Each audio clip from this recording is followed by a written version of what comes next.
Shayx Abdulqodir Jiloniy rahmatullohi alayh. Rabboniylikni anglash va rahmoniy fayzni qozonish kitobidan 45-majlis. Abdulqodir Jiloniy roziyallohu anhu Hijriy 545-yili 18-Zulqa'da oyining seshanba kuni kechqurun madrasada shunday dedilar: Allohga qasamki, u jannat va do'zaxni yaratmaganida ham undan qo'rqish va umid qilish haqli bo'lardi. Uning jamolini ko'rish umidida itoat qilinglar. Amalingizga qarab uning sizlarga atosi ham, jazosi ham bo'lur. Uning amriga bo'ysuninglar, qaytarganidan qaytinglar, qadariga sabr etinglar. Unga tavba qilinglar, rahmati talabida yig'langlar. U zotga ko'z va qalb yoshlaringiz bilan bo'ysuninglar. Zero yig'lash ham ibodatdir. U yig'i bo'ysunishning mubolag'asi, ya'ni cho'qqisidir. Alloh taologa tavba va solih niyat hamda sof amallar bilan bog'lansangiz, u albatta sizga naf berur. Ey qavm, nafslaringiz ilohiylikni da'vo qilur. Holbuki sizlarda u haqda xabar, ilm yo'q. Shuning uchun ham nafs o'ziga jabr etib, Alloh xohlamagan narsani qiladi. La'natlangan shayton yaxshi ko'rgan narsani xush ko'radi. Agar haqning qazosi, qiyinchiligi kelsa, unga sabr qilmasdan arz etadi, noliydi, qarshi chiqadi. Unday odamda islomdan hech bir nishon yo'qdir. Faqatgina islomning nomi ila qanoatlangan odamga dini naf keltirmas. Ey saboqdosh, Allohdan qo'rq, o'zingni Allohga topshir. Taqdiringni topshirsang, ko'p yaxshilik ko'rasan. Agar Alloh seni saqlasa, shunda qaror bo'ladi. Agar u biror narsani senga in'om etsa, undan qaytma. Haq azza va jalla agar biron qulini tanlasa, unga yaqinlashadi. Bandaning qo'rquvi oshib borgan sari Alloh o'rtadagi masofani, uzoqlikni kamaytirib boradi. Qalbiga taskin, xotirjamlik ato etadi.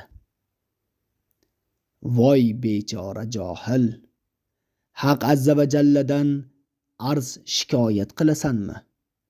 Uning buyruqlarini ortingga otib, maxluqotlari xizmatida mashg'ul bo'lasan.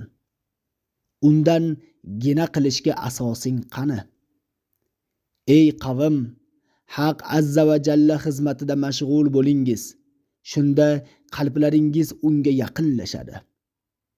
Ey yigit, sen nafsingni bil, Robbingni bilasan. Agar ular ham nafslarini bilsalar, haqni biladilar va hoyu havas bilan kurashishdan forig' bo'lib, shaytondan qutuladilar. Ularga Haq taolo qurbat eshigini ochib beradi. Haq ila mashg'ul bo'ladilar. So'ngra ularga bor, orqangga qaytib, xalq xizmatida bo'l. Ularga bizni tanit deyiladi. Ko'p kishilar bolalari, xotinlarining roziligini Haq azza va jalla roziligidan ustun qo'yadilar. Dar haqiqat, men sening sa'y harakatlaringda, ahamiyat berayotgan narsalaringda nafsing, xotining va bolalaringning xohish roziliklariga intilayotganingni ko'ryapman. Ammo senda Haq azza va jalladan hech qanday xabar yo'q. Ey bechora, sen Alloh taolodan boshqaga xizmat qilmaydigan odamni komil erkak hisoblamaysan. Chunki qalb ko'zlaring ko'r bo'lib qolgan. Sen Robbingdan to'silgansan. Senda undan xabar yo'q. Allohdan to'silganlarini bilmaganlari uchun ularga vayl bo'lsin. Ey bechora, yoshlik nodonligiga borib, hatto siniq shishani ham yeyishing mumkin. U paytda ochko'zlik quvvatini, shahvating ustingdan hukmron bo'lganini, hirsing shiddatini anglamaysan. 1 soatdan so'ng esa qorning kesilib halok bo'lishing mumkin.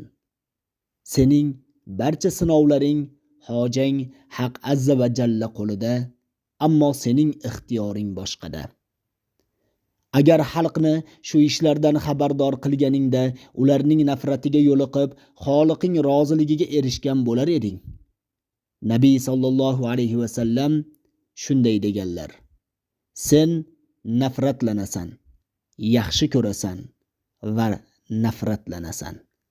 Aqling ixtiyorisiz agar sinalsa, demak senda aql yo'q. Qalb sinasa, demak senda qalb yo'q. Qalb tafakkur qiladi, eslaydi, biron narsadan o'ziga dars oladi.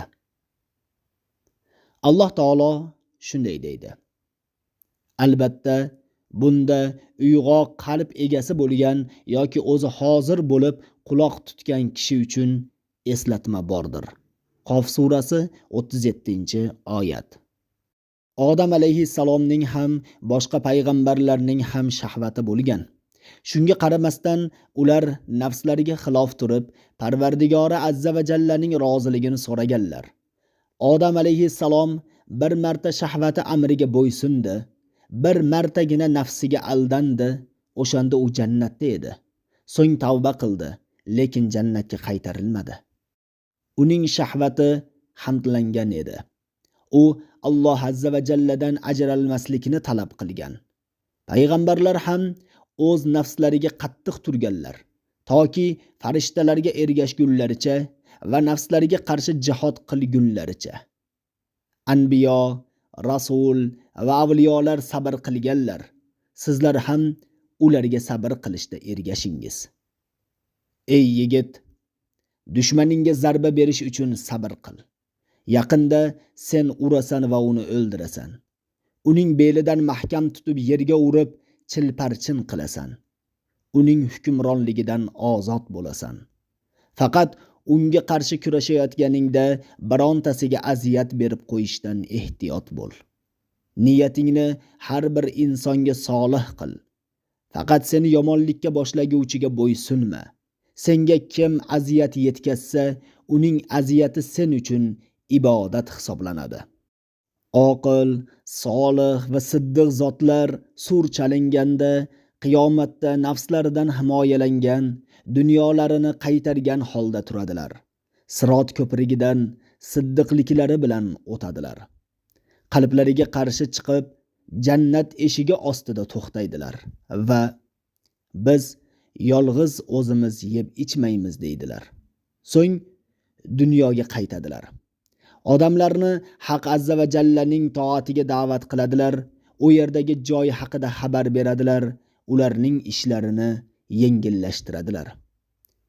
Kimning iymoni kuchli bo'lib, Alloh azza va jalla qiyomat haqida bergan xabarlarni qalbdan tasdiqlagan bo'lsa, jannat, do'zax hamda ulardagi narsalarni ko'radi.